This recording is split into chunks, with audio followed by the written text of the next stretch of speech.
Hello, welcome to Open, the show that opens the Bronx and the rest of the world right to you. I am Daren, Jaime. Today we'll update you on what's happening in and around our borough and New York City. Coming up, we'll talk about how one charter school is preparing their students to become leaders in their community, as well as achieve academic success. Then we'll learn about a volunteer-based rescue organization, the challenges it's facing, and most of all, how you can get involved. Finally, we'll discuss how people are preparing for the upcoming tax season and how to spot and also avoid potential tax scams. So stay tuned because all this and much more is heading your way. Right now, we're officially open.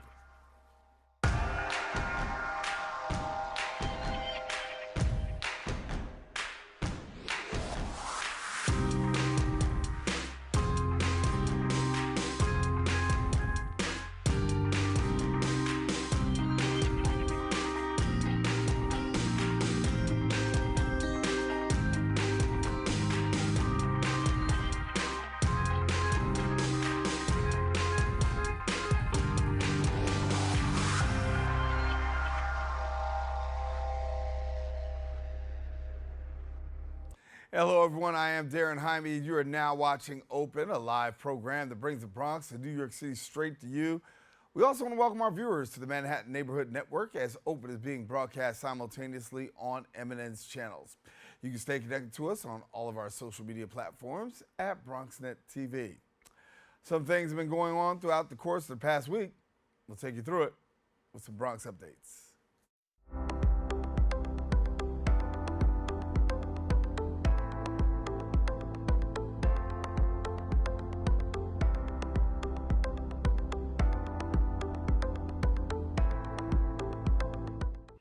And we start off with traffic news. Congestion pricing is now in effect in New York City, imposing a once-per-day toll fee on vehicles that are entering below 60th Street in Manhattan. Officials say the toll aims to reduce traffic congestion and fund improvements for the city's public transit system. Drivers with easy passes will automatically be charged.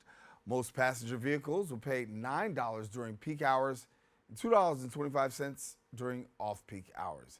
The MTA plans to increase toll rates to $12 in 2028 and up to $15 in 2031.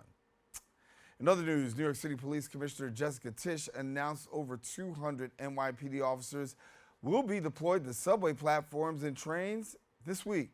The announcement follows the release of the 2024 crime report, showing a 5.4% drop in subway crime citywide compared to 2023. However, the Bronx tells a different story. NYPD data reveals transit crime in the borough rising by 8.1% over the past year.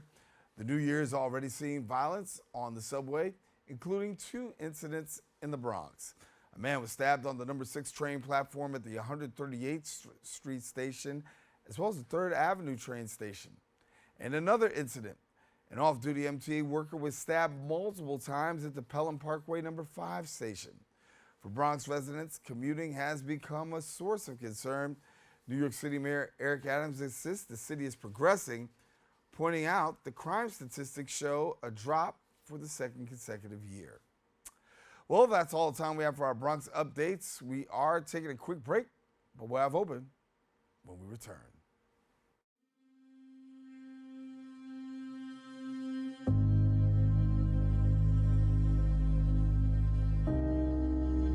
Only 57% of New York City high school students are college ready by their senior year.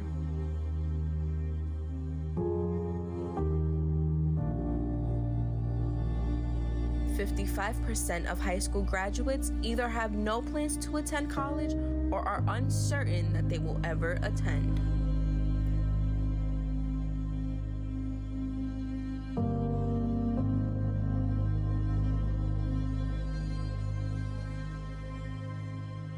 "34% of young adults don't go to college because they can't afford it.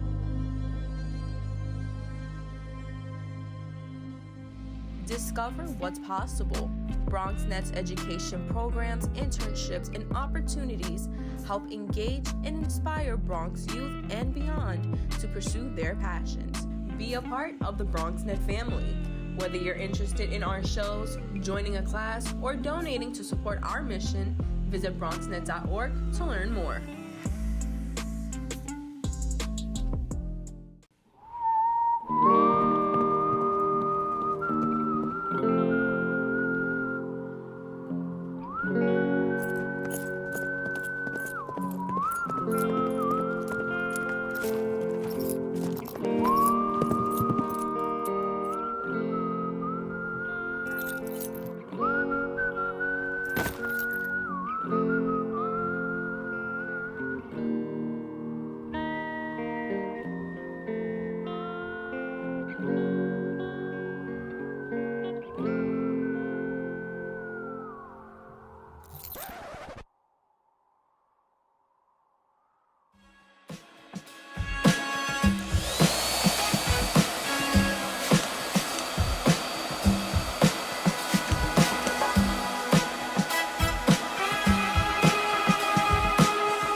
And we are back. The Bronx Economic Development Corporation recently concluded its inaugural BX Factor 10K Small Business Challenge, and the event showcases the creativity and dedication of Bronx entrepreneurs while highlighting their support for the local small business community. Joining me now is the Director of Outreach at the Bronx Economic Development Corporation, Marshall Strawbridge, and then we've got the Creative Director and founder of Gomez Design Studio, Tiffany Gomez, and they both join us right now. And Marshall, good to have you. Thanks for having me on, Daren. How are you? I'm doing good, doing good. It's an exciting time in the way of getting to see local creatives and entrepreneurs really take a step up.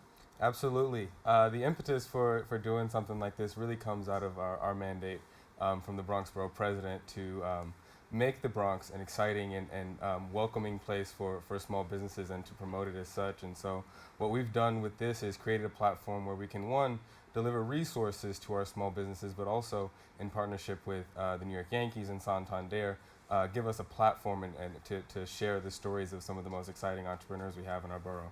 Talk to me a little bit about this, Tiffany. Well, sorry. Take your time. Well, I say, the partnership obviously is good, it exists, but talk about the benefit, do you feel, first of all, for a local business? Well, it's an honor to stay in the Bronx and have my business be based in the Bronx. I am a Bronx native, so I have always wanted to stay here and stay rooted here, not just for myself, but for my community as well. And it's been an honor to be partnering with BX EDC to grow my business and do more things in the community. And when we talk about growing businesses, obviously that's what we want to see. A small business is definitely the lifeblood of America right now. If we don't have small businesses and entrepreneurs, we're in some serious trouble. But here, obviously, a lot of the footprint is really on making small businesses sustainable and then also accessible to the community. That's right. You said it best. The small businesses are really the backbone of our economy. They've really been the driving force behind our borough's recovery. It's been evidenced by the report that came out of the State Comptroller's office, and it's something that we really look to build off of and use the BX Factor as a way to celebrate. So Tiffany, you take your business, you make this pitch, right? Mm-hmm. And then you're out there pitching and hoping that the pitch catches, mm-hmm. right? Yes. So give me your thoughts about how nervous you were making this pitch, knowing what's at stake, and then finding yourself here. Well, I'm definitely very nervous. I had never pitched anything, especially in front of such a large group before. But I really wanted to just stay true to what it was that I believed for my business, and talking a lot about the ability to connect with women, specifically in the borough. About 90% of my clientele is women, so I wanted to really address some of the needs that women have shared with me over the years, that they don't really have an outlet to create. There's limited resources for them to kind of get their hands dirty and explore this specific trade. So it was really important for me to touch on that. Yeah. When we talk about a woman such as Tiffany, obviously it rises to the top that her work is out there and she's got an extra push based on this. A lot of people don't get that push. and there are a lot of challenges that we see with Bronx businesses. For viewers, what are some of those challenges that maybe we're not paying attention to that we should know about? I would say the challenge that BXCDC is laser focused on addressing is delivering resources to small businesses in the form of capital access. That is our bread and butter. That's our focus right now.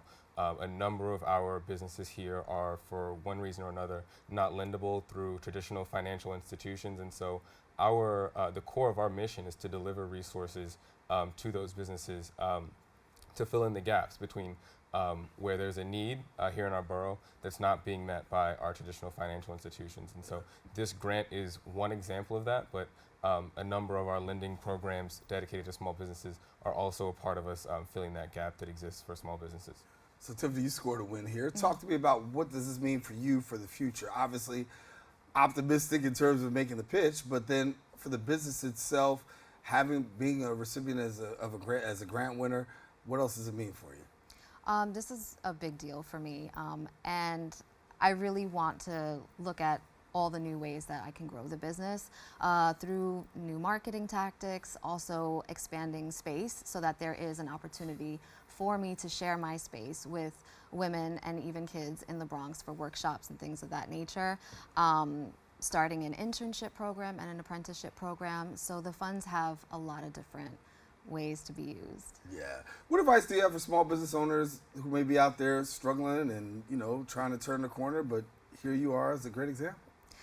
I think it's really important for business owners, especially new business owners, to just keep going. It can be really discouraging in the beginning. There's so many things that can work against you, but to just keep going and trying to find a way to move forward and grow and pivot if ever there's a situation that is not working in your favor.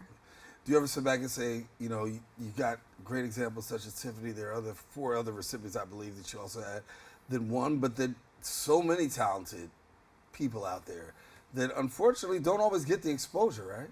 Daren, we had over 100 applications for this grant. It was a really tough decision getting down to the 5, and it was an even tougher decision choosing a winner. And I think that's just evident of the number of great businesses we have here in the Bronx. The BX Factor is here to stay, no question about that.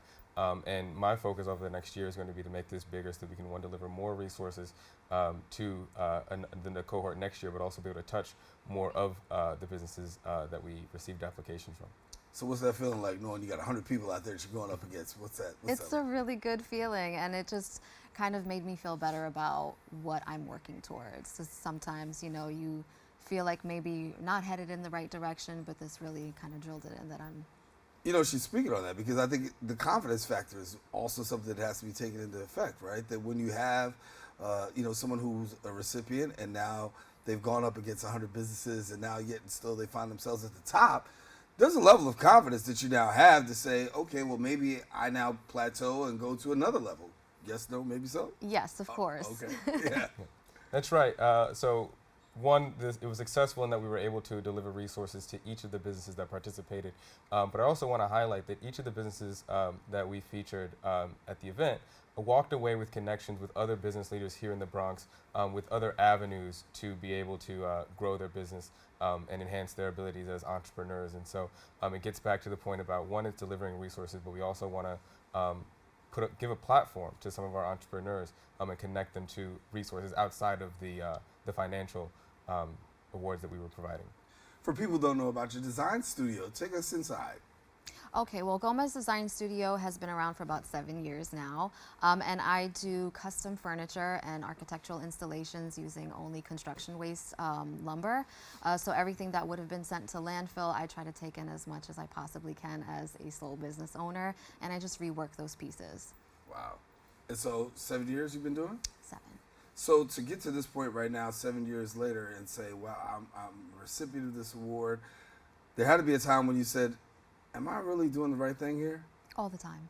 All the time? All the time, yes. There's definitely a lot of imposter syndrome and difficulties in growing a business, especially a creative business. That tends to fluctuate so much. So a lot of artists tend to have trouble here, but I kept going. And so how much does a win such as this put that to bed when you talk about imposter syndrome and that? The fact is, you can do this. It It's really a confidence booster, like you said, and it now puts me in a position of a bigger responsibility because after pitching this and wanting to really engage with my community, now I know that this is something that I have to continue doing. Yeah.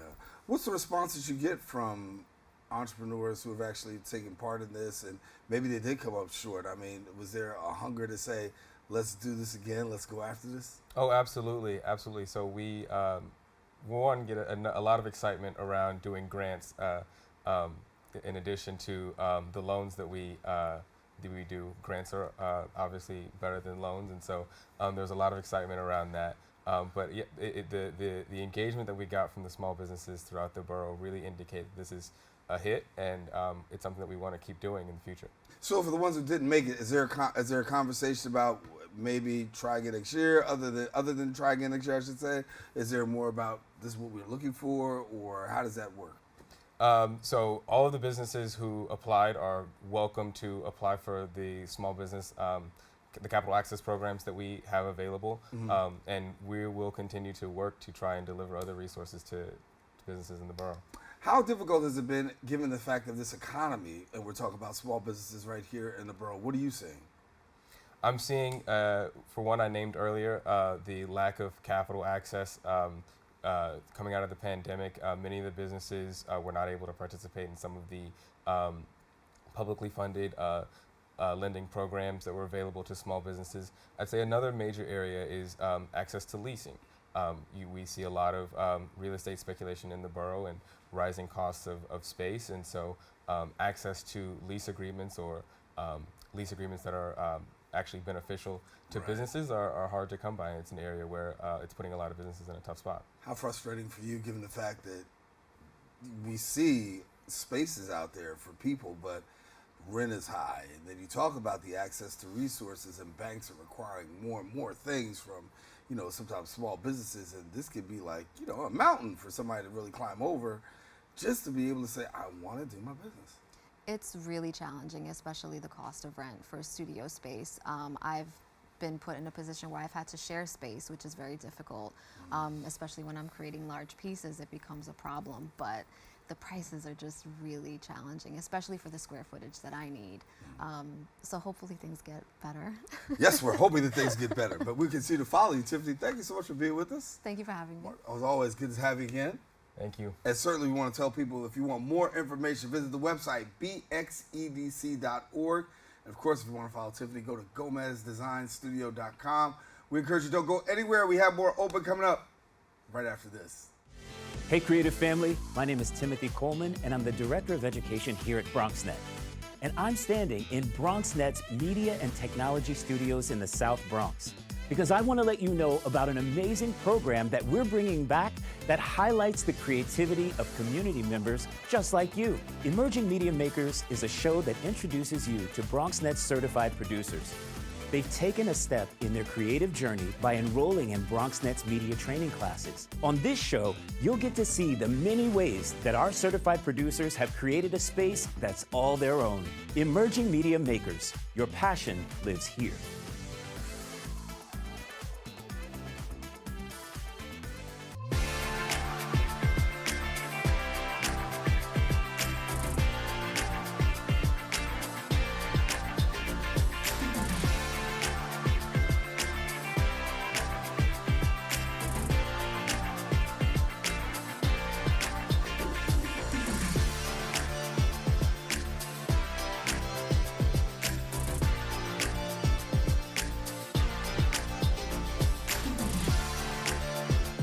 And welcome back. The American Dream School is a public charter school dedicated to preparing 6th through 12th grade students excelling in college and emerging as leaders in their communities.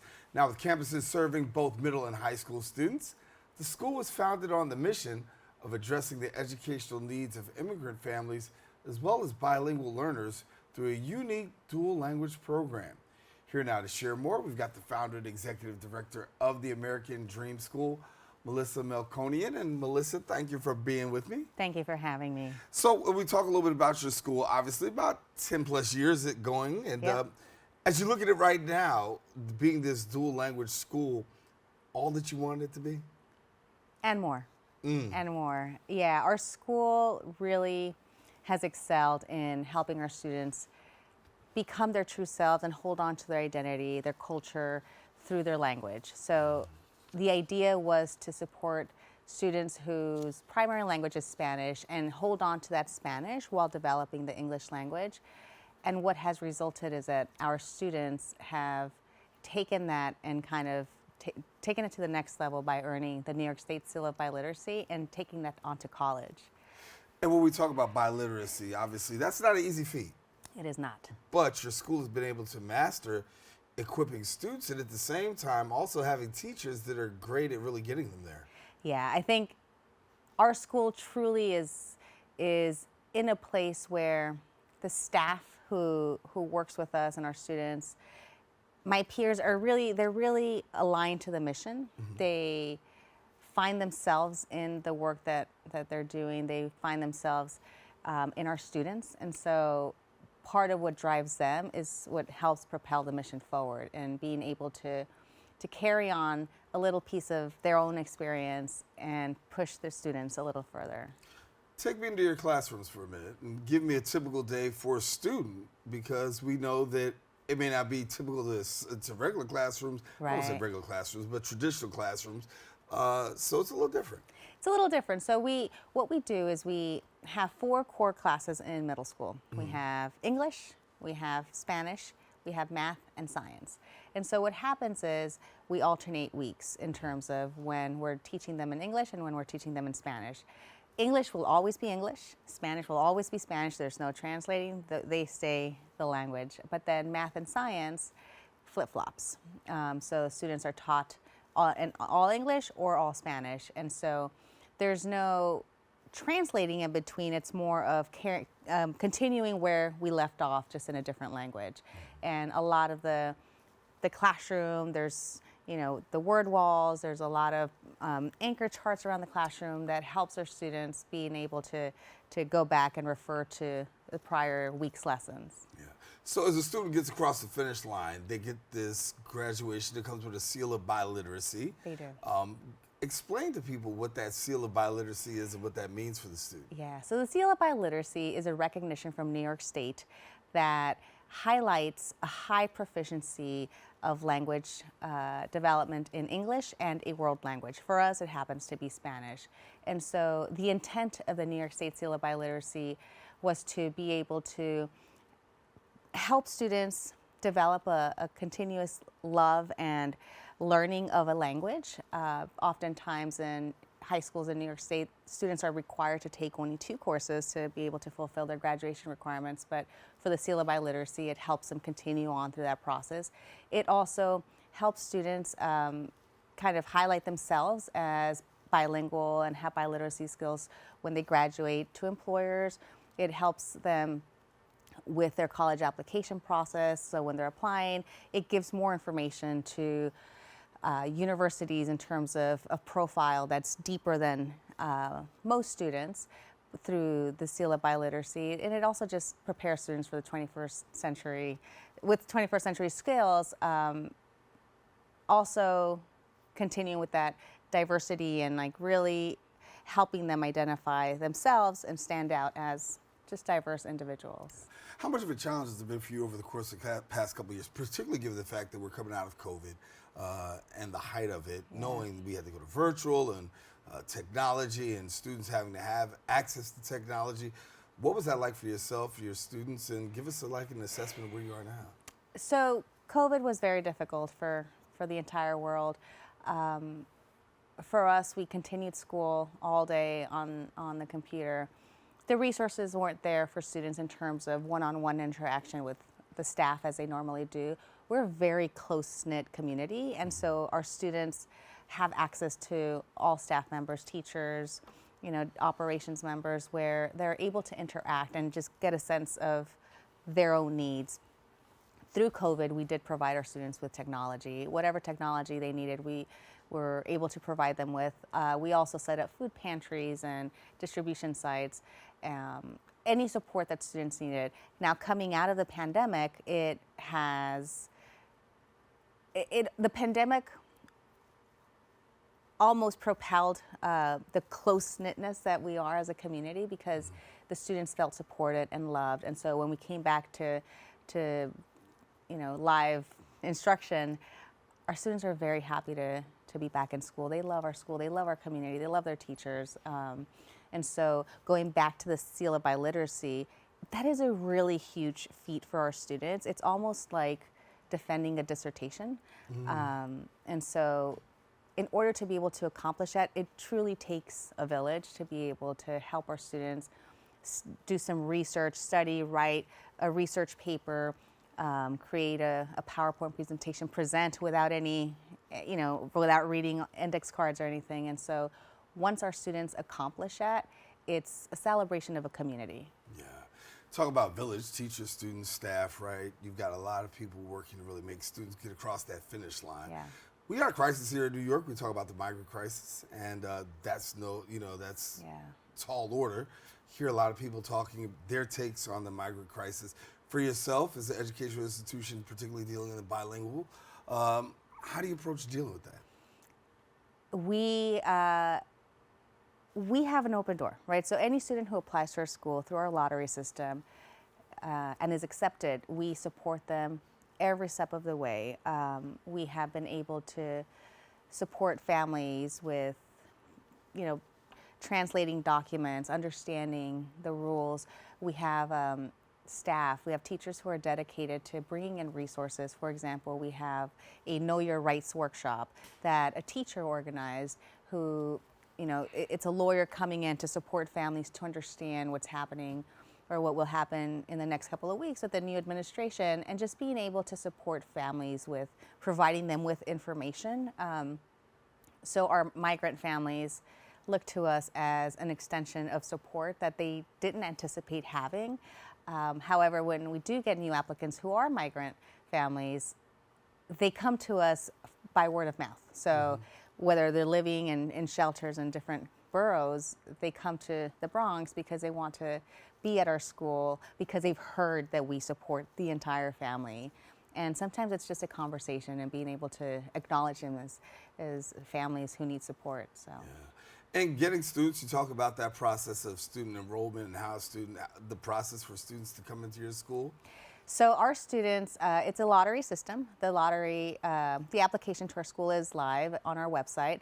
It's simply filling out your demographics, name, number, grade that you're applying to. Students who live in our community and who are English language learners get priority. So if parents want to apply and they live in Community School District 7, they get priority. And then we open it up to the rest of the Bronx, then New York City, then the state.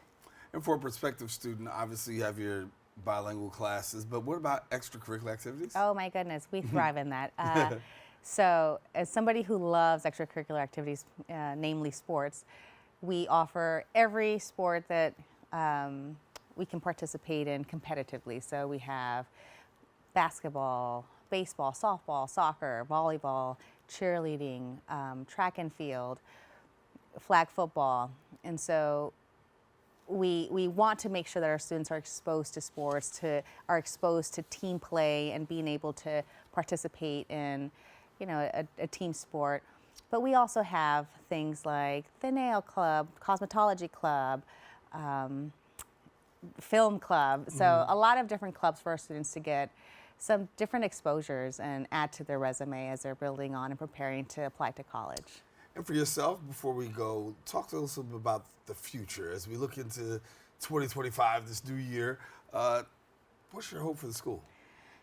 I hope that our school continues to thrive and that our students continue to get into the colleges of their dreams. So this will be our 5th graduating class going on to college. It'll also be our first year. 2025 is the first year that our founding class, so students who started with us in 6th grade, are graduating college. And so for me, I'm very excited to go see some of them graduate from college and kind of having a full circle. But it's making sure that our students are supported to live out their dreams. Yeah. So watching them come through college makes you feel kind of young, doesn't it? I'm not getting old. They are. They are. There it is. There it is. Melissa, it's great. Congratulations. Thank you. And thank you for coming to be with us. Thank you. All righty. Listen, Melissa Melkonian. Listen, if you want more information, visit the website at theamericandreamschool.org. We encourage you don't go anywhere because we do have more open coming up right after this.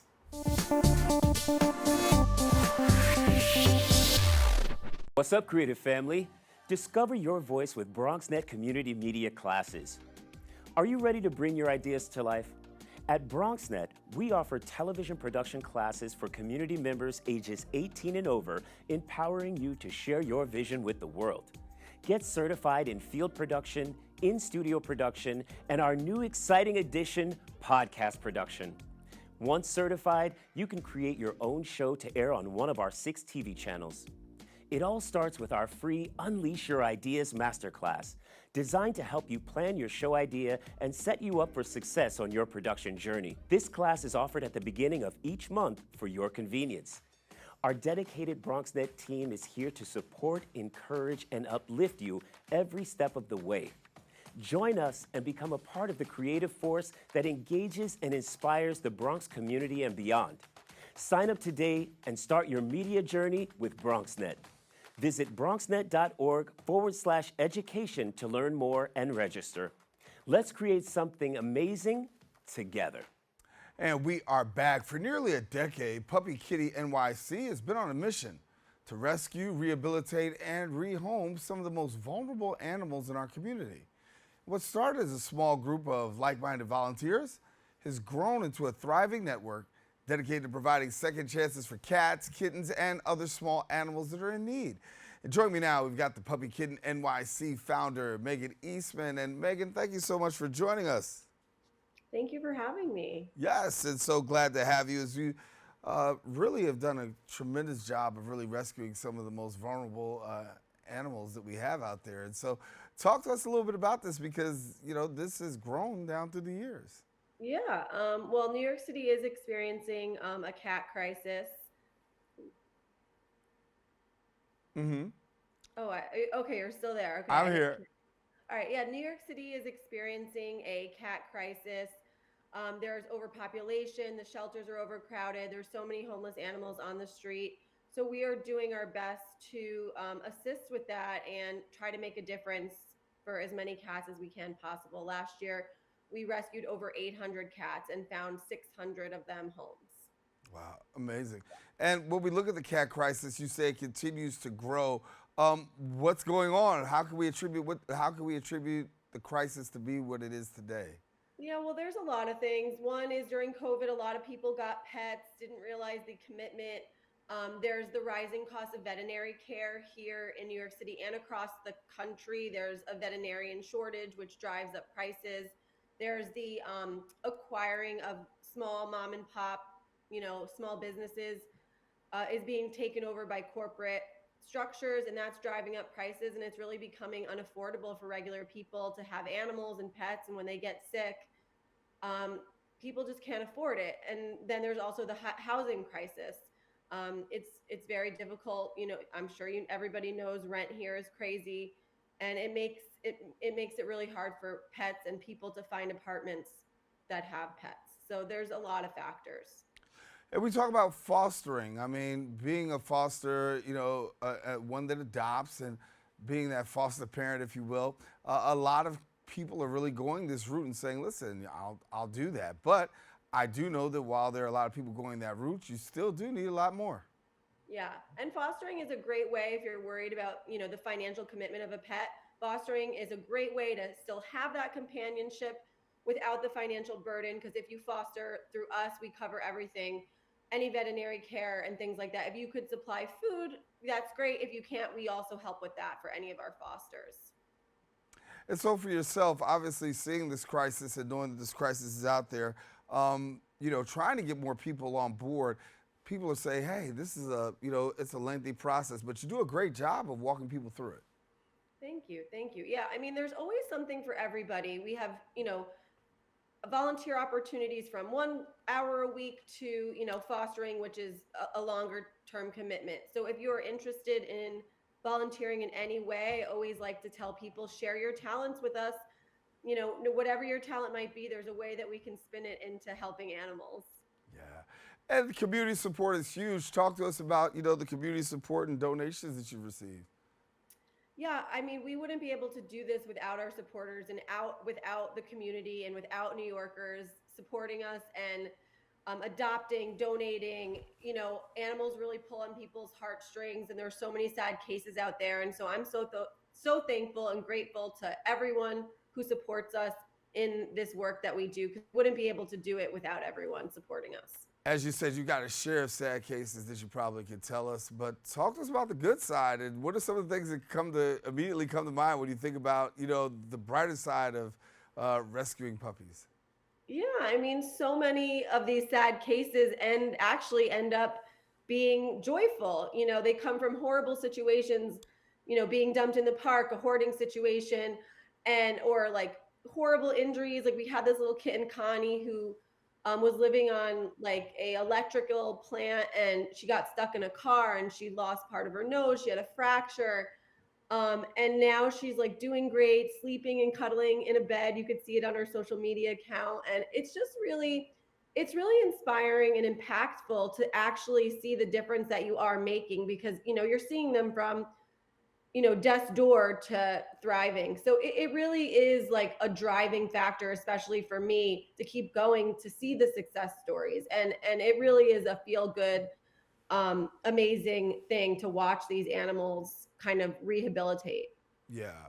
And it is a little process, right? Because when you've had animals who've really been through a situation where the care hasn't been there, and to really become acclimated to a new home, some parents are foster parents are worried about, what that acclimation process is going to be like. What advice do you have for somebody who may be on the fence about that, because they say, listen, somebody might be a stray, or I don't know how it's going to transcend into my house. Give me a little bit of what you would coach and say. Yeah, everything takes time, right? There's no easy fixes.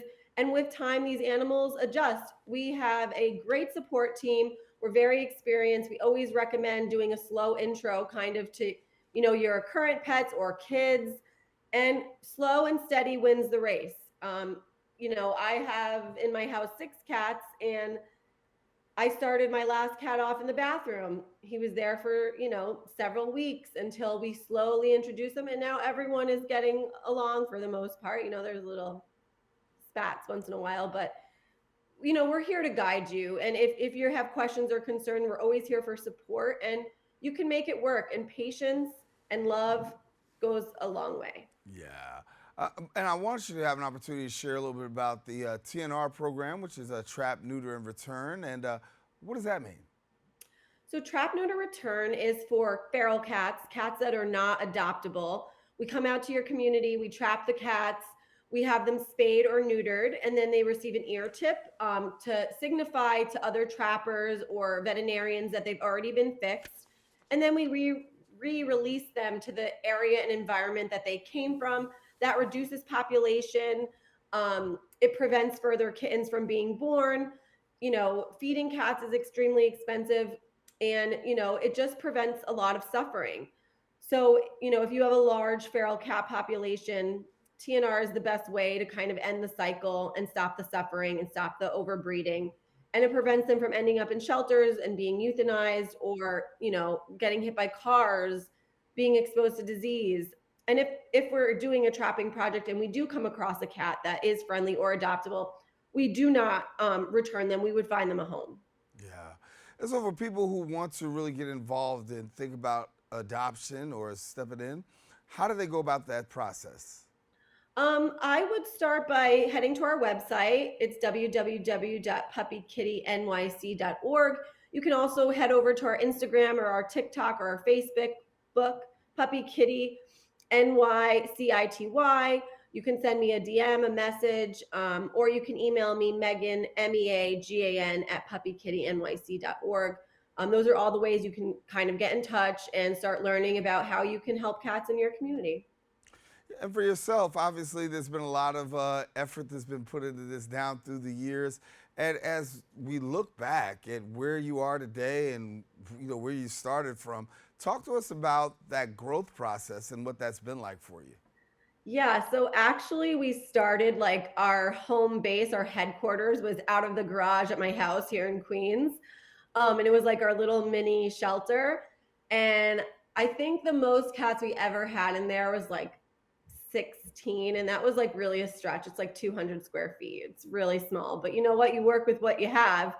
So then slowly we moved into a 1,200 square feet, but shelter space, but we're also overgrowing that because just the need is so great. So it's been really, a slow transition, but I always said to myself when I was like in the garage, like, cramped, like, oh, I can't wait to get out of here. Now I'm saying the same thing about our new space because, the amount of cats, but it's been really cool. And to see us go from a garage to a space and then hopefully another larger space so we can help more has been, very, it's been cool.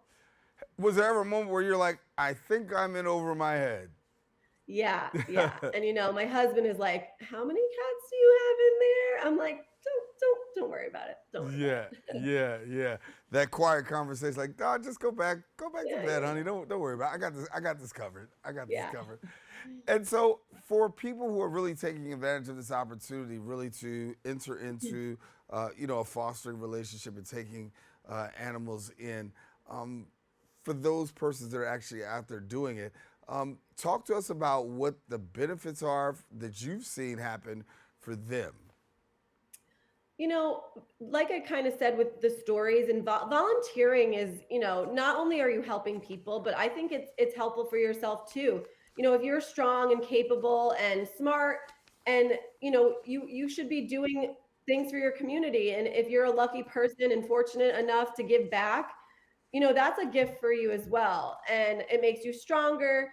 It's rewarding to help no matter what type of organization you're in, but I love helping animals. So if you're an animal person, I promise you will love volunteering for any organization, but especially Puppy Kitty. I've made some of my greatest friends through cats, and it's really been just so rewarding. And I promise you, you're going to feel good. And a lot of people say, oh, the sadness, I don't want to see hurt animals. It's not really about that. It's really about seeing them come from, these horrible situations, these great situations. There's so much camaraderie. We have a lot of fun. And, even if you're looking to meet people and make friends, this is a great way. It's a great way to find a new support system, especially if, you are seeing a lot of cats in your community. Come join us. And then we do it all together. So it really gives you a sense of community and strength, and you're forming a lot of new bonds, not just with animals, but with people as well. So I promise you, volunteering has a lot of rewards. It helps you and it helps your community. So it's a win-win. Meagan, thank you so much for joining us. You've done a great job, and congratulations on the great work that you're doing with these special animals and finding them homes. And congratulations also on moving from the house on out. Thank you so much for having us and letting me tell our story. No, glad to have you.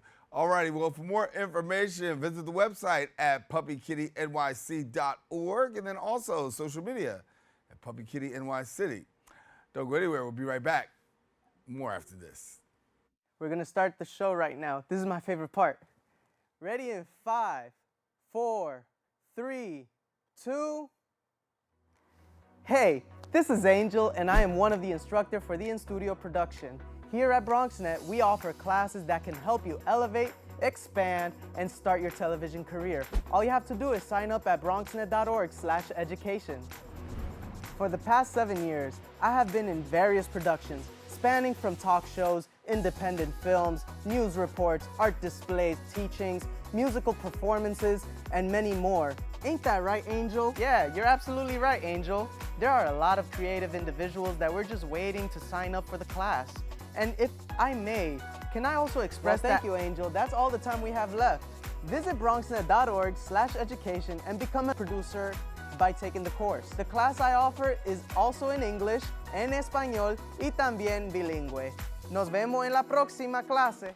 And welcome back. As the calendar edges farther from the new year, the tax season on the horizon, bringing with it a mix of questions, concerns, and opportunities for taxpayers across the nation. The Internal Revenue Service is encouraging individuals to take proactive steps now to ensure a smoother filing experience in 2025. Here now to discuss more, we got the Stakeholder Liaison at the IRS, Yolanda Durant, with us. Hi. How are you? I'm good. How are you? I am good. I am good. You know, we're here. It's January. We're getting closer.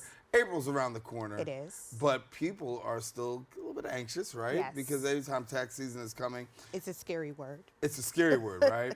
And particularly if you're in the area of owing. Yeah. But yet and still just the whole process. So at this stage of the game, let's say I'm a taxpayer that really is, I'm just having that anxiety. Where should I be on the calendar right now in terms of preparation? I would say you should be preparing your documents and also checking your transcripts from prior years. I'd say treat your transcripts like your credit score.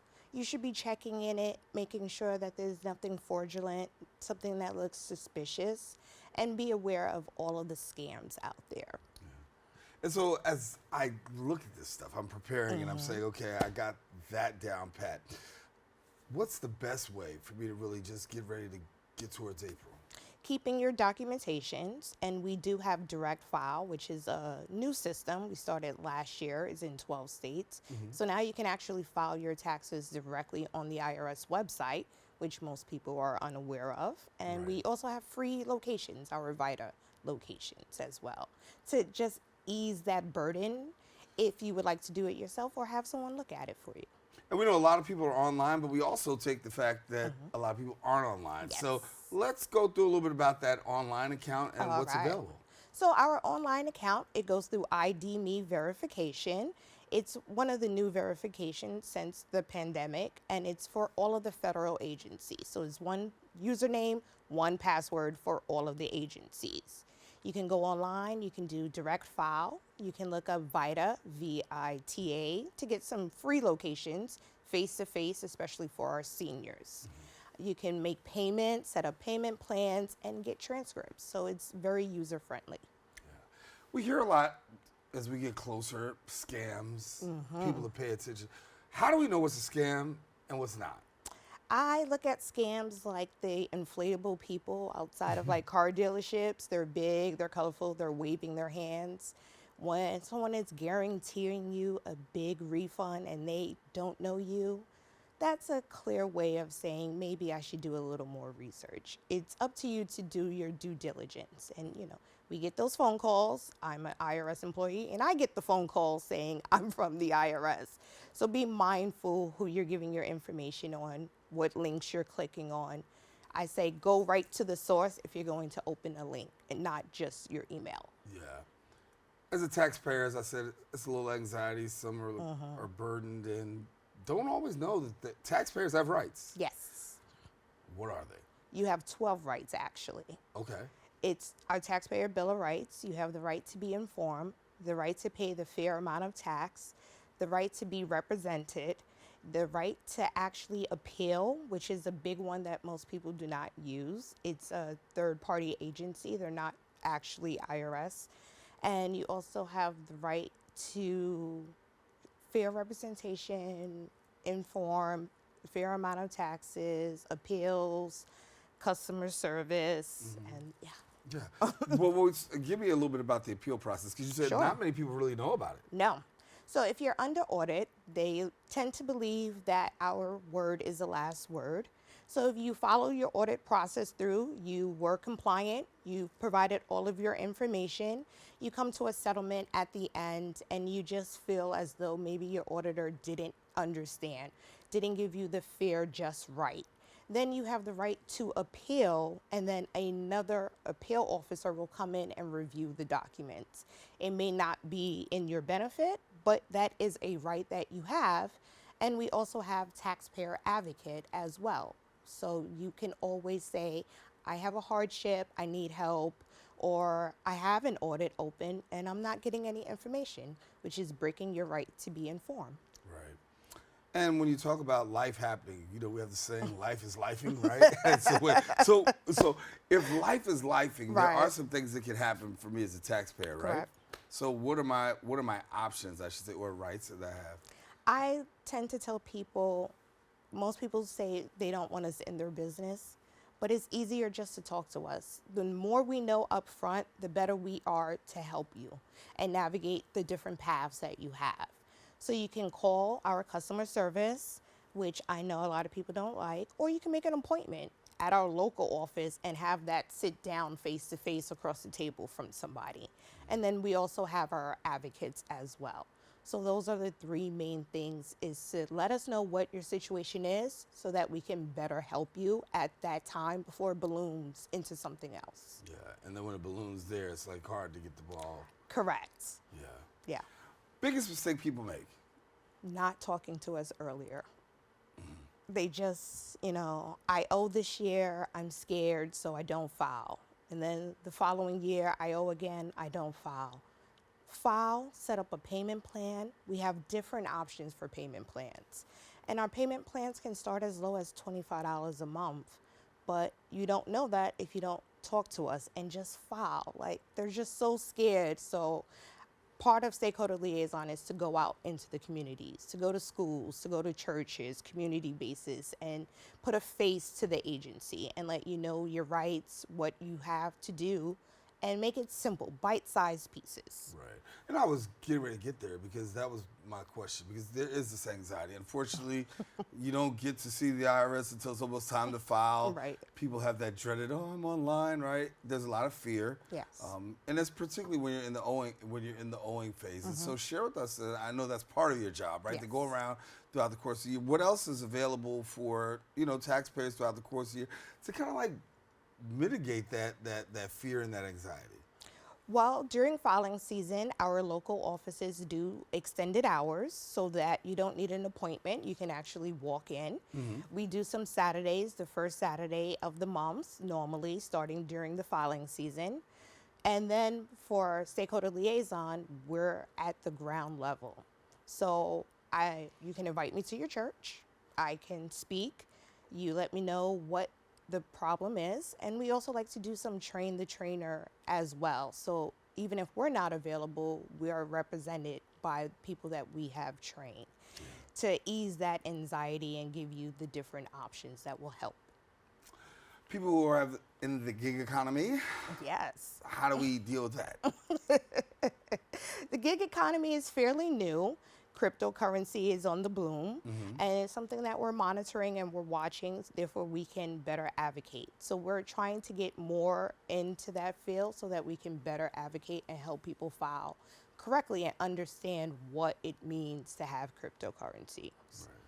And the dreaded fraud, right? We do know that Right. people do commit fraud. Correct. I don't think people really understand the penalties that come associated with fraud. Yes. But let's walk people through what is fraud, Okay. and then we'll talk about what the penalties are. So I would start it on a very basic, simple level, more like identity theft. Someone just stealing your social security number, filing a fraudulent tax return. Of course, they're looking for a refund. And that's pretty much all they're looking for. So we do have a unit that will handle that behind the scenes. So if you are a victim of identity theft or just a regular person, we do ask everyone to sign up for an IP PIN to protect your social security number, which is one thing most people are unaware of. But we're never going to say, this person stole your identity, this is where they live. It will be handled behind the scenes, and it will be handled. And there are very heavy penalties and sometimes jail time. Yeah. Oh, jail time. That dreaded word. Gotta make fun. It's a real rough segment Yes. sometimes because people really, worried about their money, their finances, Yeah. and if you're owing, I get it, But the good part is, we got Yolanda here, and she's really breaking down the information, making it real soft for you. Yeah. So that way you can get ready before the deadline. And this is what I'm gonna give you. I'm gonna give you a beach ball. You just smack it out of the park here, right? Waiting till the last minute. No, absolutely not. That's when you start making mistakes or you don't miss the deadline, and then you're like, oh, I have a penalty because I thought I mailed it on time, or I hit the submit button. It's technology. We love it, we hate it. You just never know. There may be a glitch, it may shut down, the system crashes, everyone's on at one time. So it's just better to do it in advance so that you can proofread it, you can look at it, whether you do it yourself or hire someone to do it. Yeah. How many more people are in the wake of this digital age that we're in? Are we seeing more and more people still do in person, or are we seeing a lot just drift off to the online form? I would say your generation will say. The olders, seniors, they do like that face-to-face. We're on all social media platforms, so we're gearing towards more going to social media, fast information right away. We have e-newsletters. So it's a mix between both. We see our older members do like the face-to-face. I want to come in, personally hand in my check, because they still write their checks. I've seen taxpayers that still hand do their taxes. So it's a good mix. It's 50-50. Yeah. You talk about do your taxes, people who do them personally versus going to a professional. Yes. Throw your advice out there. I say it's always good to know how to do your taxes.